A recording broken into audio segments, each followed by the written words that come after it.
Bem-vindo e bem-vindo a você que é só um fantasma numa casca. Onde nós estamos no fim das contas? No corpo? No cérebro? Ou apenas na consciência de que existimos? Eu sou o Lucas Tardan e hoje eu vou falar as minhas impressões sobre a adaptação de 2017 de Ghost in the Shell.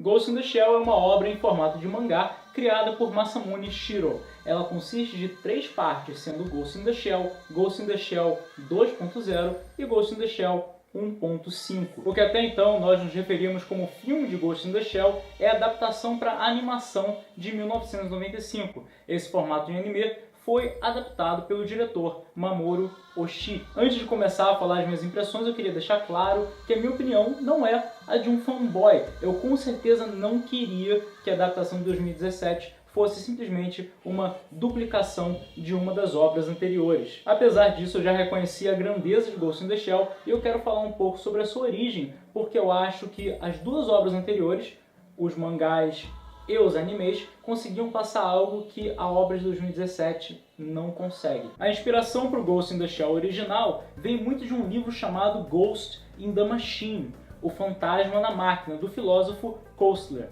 O que esse livro postula é que a dicotomia entre mente e corpo vai além do que a gente acha. A nossa mente foi um processo de construção em cima de outras estruturas mais antigas, e, portanto, funciona dentro dela coisas que estão muito além do simples controle entre racional e emocional. E ele vai muito além, dizendo que grande parte da mente não é individual, mas coletiva, que depende da coexistência de todos os membros de um grupo. Dessa forma, o fantasma na máquina, o Ghost in the Shell, poderia ser você no seu corpo, poderia ser partes do seu corpo em você, ou também poderia ser você no grupo, ou até mesmo o grupo em você. Toda essa filosofia é muito mais complexa do que eu tenho a capacidade de elaborar, mas é importante a gente ter noção dessa complexidade porque era algo muito tocado nas duas obras anteriores que é ignorado na adaptação de 2017. Inclusive, o diretor Oshii criticou a imagem do Ghost no filme de 2017, dizendo que de repente, por diferenças de pensamento oriental e ocidental, para a gente seja mais difícil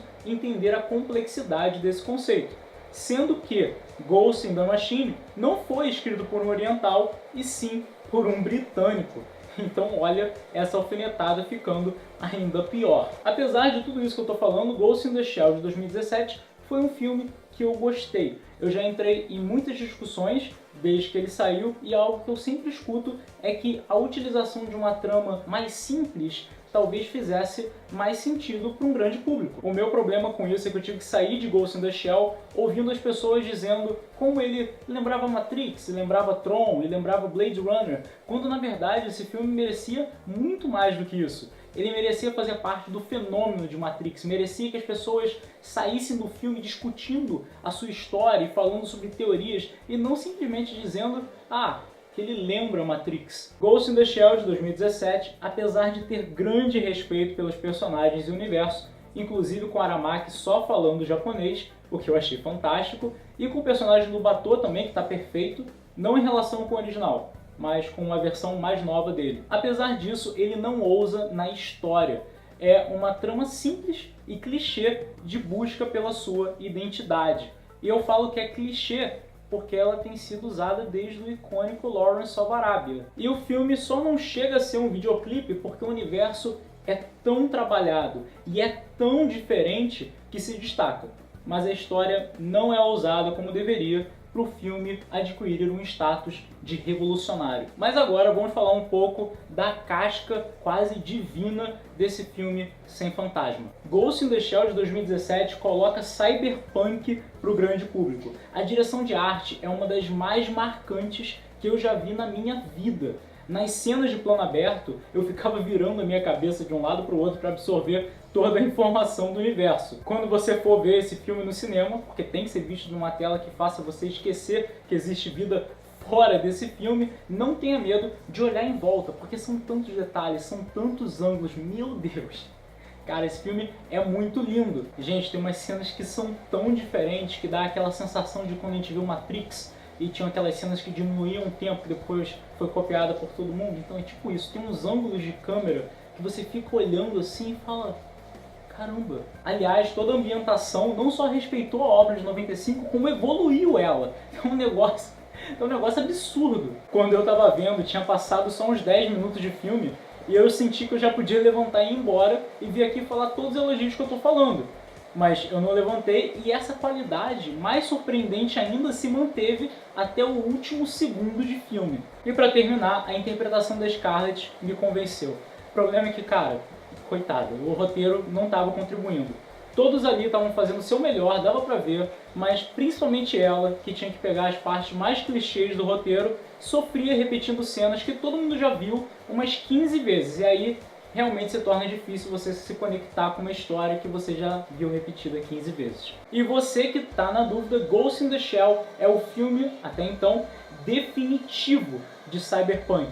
Ele não só é uma das melhores adaptações live action já feitas, como talvez seja a melhor. Infelizmente ele foi um filme que não chegou ao nível de Matrix, na minha opinião, porque não ousou o suficiente na história, mas ainda assim os seus outros aspectos são tão altos que é impossível você não ficar satisfeito e não aplaudir o conjunto da obra. Então, para mim, Ghost in the Shell de 2017 ainda é, infelizmente, uma casca sem alma, mas essa casca foi esculpida pelos deuses até se tornar de nível divino. Primeiro Logan, agora Ghost in the Shell, finalmente, cara, finalmente a gente está vendo adaptações boas. Já parou para pensar quando a gente não tiver só adaptações boas e até adaptações excelentes? Quer dizer, eu posso sonhar, né?